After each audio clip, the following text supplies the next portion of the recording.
So you may have seen guys like Nate Smith and Steve Jordan rock these really sweet grooves with fast 16ths on the hi-hat with the right hand. And you might have wondered once or twice how they do it. How can I learn how to do that? Well, I'm going to tell you. At least I'm going to tell you how I do it. I don't know if it's the same as how they do it, but it works and it grooves, so who cares?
So I'm not going to try to sell you on the idea that there's only one way to do this, because quite frankly, there isn't. Whatever you need to do to get the job done without hurting yourself is the right way to do it. So whenever we're trying to deal with playing anything fast on the drums, what we want to try to employ is something called economy of motion. You might have heard drummers use that term before. Basically what it means is getting more out of less, right?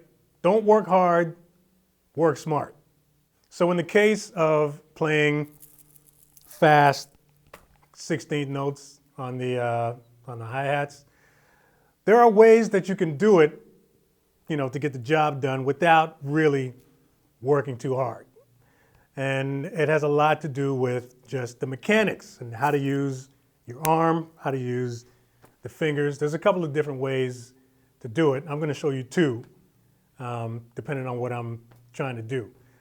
But all you really got to do to get this done, you may have seen some of my hi-hat and maybe some of my hand tutorials before, where I show you this whole kind of seesaw thing happening when you're playing the hi-hats. So you're using the shaft of the stick and the tip of the stick to get those two different sounds out of the hats, right? There's the edge and there's the top. That's basically the basis of how I make this happen. Now, in trying to figure this out, it was just a matter of me trying to work out what I need to do to get it done. So I didn't really do anything too specific as far as, using the fingers and the wrist and all that other kind of stuff. I just kind of worked out a way to do it so that it sounds good and that it doesn't hurt, and I can get it up to the speed I want to get it to. So this is how I do it.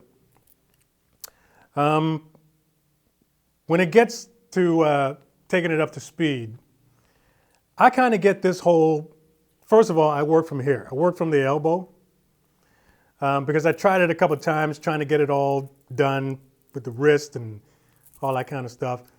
And I eventually employ that kind of thing. But for the most part, I start from working with the elbow. Actually, there's a good bit of arm movement when I do this. And what I try to do, sort of get the picture in your head of sawing a piece of wood.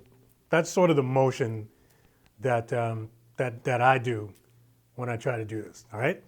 So it starts with dropping the wrist slightly below the hats, all right? This helps me get the accents on the edge of the hats when I'm pushing the stick towards it. If it's too high up, Not good. So I just dropped the wrist slightly below the hats. I'm using sort of a mix between French grip and American, I guess. So, you know, it's not one or the other really. I'm just kind of, my thumb is over top, boom, like that. And all 4 fingers are touching the stick. Those of y'all that might be wondering if I'm doing this sort of throw catch thing, I'm not. If you watch Nate Smith real close, it looks like he's doing that kind of thing with the fingers. I'm not doing that. I'm holding the stick nice and loose, okay, because you can't have any tension in your arm. If you do, when you're going this fast while you're playing this, you're gonna start to feel some pain in different places and stuff. So I'm not doing that, all right? So yeah, I got a loose grip on the stick, thumb is over top, and the wrist is dropped a little bit below the hats, and I'm just pushing. Now when I pull back, this automatically happens. So I don't really have to try too much to get the sound out of the top of the hats to do that. So I just end up, all I'm doing is this. That's it. So I'm pushing my wrist forward, right, with each stroke. And when I pull it back, because of basically what happens when I pull back, my wrist is bending this way anyway. So that's going to happen regardless, right? So that's all I'm doing.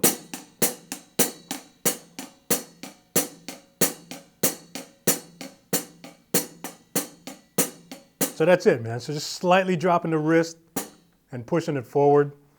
And that's basically the motion.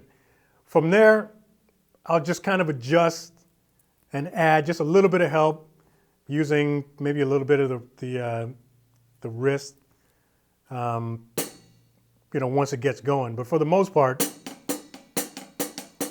that's all I'm doing. Elbows tucked in.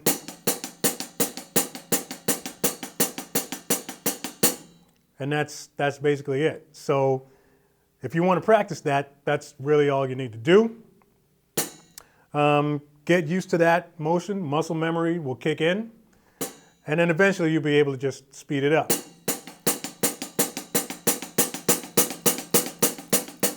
So I'm not doing any of this again with the fingers or none of that stuff. It's just working it from the elbow, pushing everything forward, pulling it back.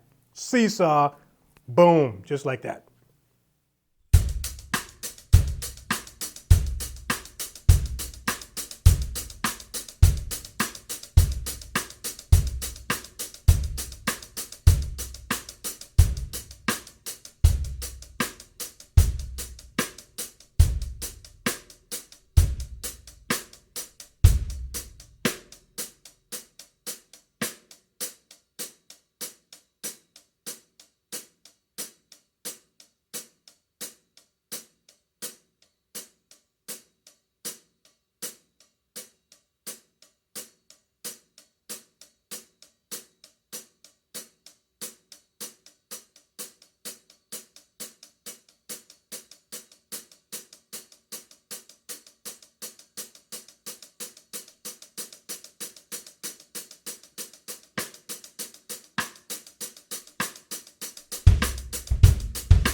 Now there's another thing that I do in certain situations where I actually use almost all fingers. It's like 90% fingers and like 10% wrists. And this is for when I want to get like short, quick bursts of notes on the hi-hat.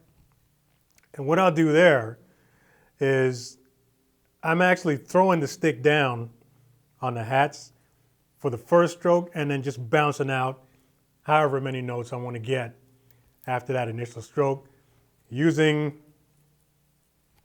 these fingers here, the back 3 fingers, or back 2 actually, because I'm using my middle finger as my fulcrum. So it's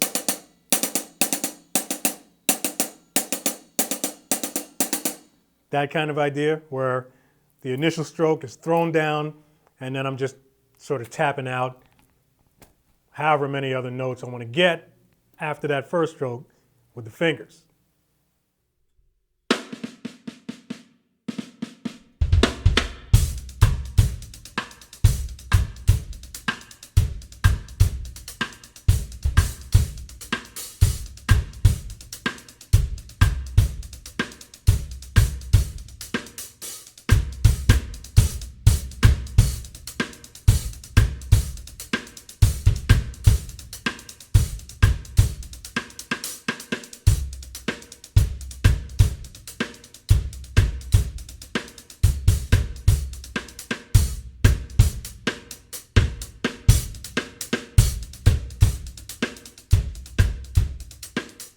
So practicing this is real easy. All you got to do is pull out your practice pad and then just practice doing exactly that. You're going to throw down the first note and then bounce out groups of notes after that with the fingers. So you can do groups of 3, 4, 5, 6, 7, and 8.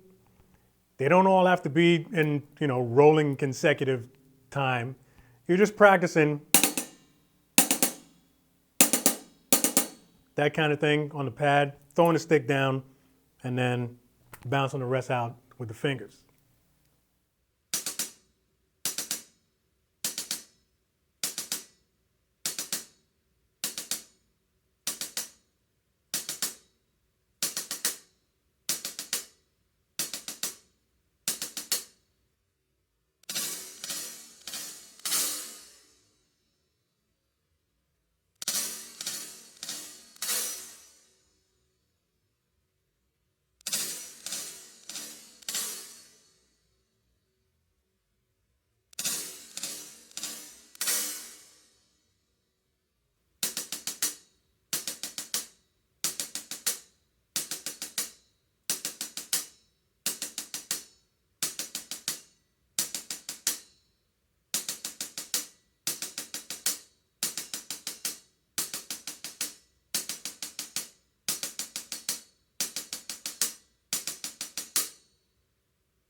So that's it, man. You got a few different ways there to choose from.